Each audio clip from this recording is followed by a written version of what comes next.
This is not a story. This is my real life. ஒரு சாதாரண மனுஷன்னா என் வாழ்க்கை ஆரம்பமே போராட்டம். ட்ரேடிங்கில் கால் வச்சேன். முதல் நாள் லாபம், 2ஆம் நாள் நம்பிக்கை. ஆனால் சில நாட்களில் முழுக்க முழுக்க நஷ்டம். ஆனால் நம்பிக்கை இன்னும் இருக்கு. மீண்டும் எழுந்து நிற்க போகிறேன். அதுக்கப்புறம் பாருங்க, எங்க கால்லாம் 10,000 ப்ராஃபிட். நீங்க ஜாயின் பண்ணா இன்னும் பெருசாகும். ரெடியா இருக்கீங்களா? நான் நம்பினேன், கால்ஸ் வாங்கினேன்.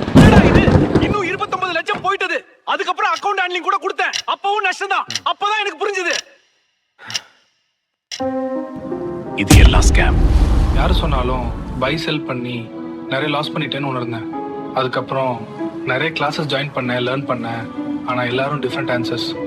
ஒரு கிளியர் வழியும் கிடைக்கல. ஒரு ட்ரேட் என்ட்ரி கூட கான்ஃபிடென்ட்டாக போட முடியல. வயசு 27, 18 லட்சம் நஷ்டம், குடும்பம் எதிர்பார்ப்பு, கடன் அழுத்தம், என்ன செய்யணும்னு தெரியல. யோசிச்சேன், இந்த லாஸை வேலை பார்த்து ரெக்கவர் பண்ண முடியுமா? முடியாது. ஆனா ட்ரேடிங்ல தான் நம்ம தினமும் லாஸ் மட்டும் பண்ணல, சில நாட்கள் ஏர்ன் பண்ணியிருக்கோம். என்ன ஒரு மைண்ட் செட்டை முழுக்க மாத்துச்சு. சரியா வழி கண்டுபிடிச்சா ட்ரேடிங்ல ஏர்ன் பண்ண முடியும்னு ஃபிக்ஸ் பண்ணிட்டேன். அப்புறம் 10 மாதம் ட்ரேட் பண்ணவே இல்லை.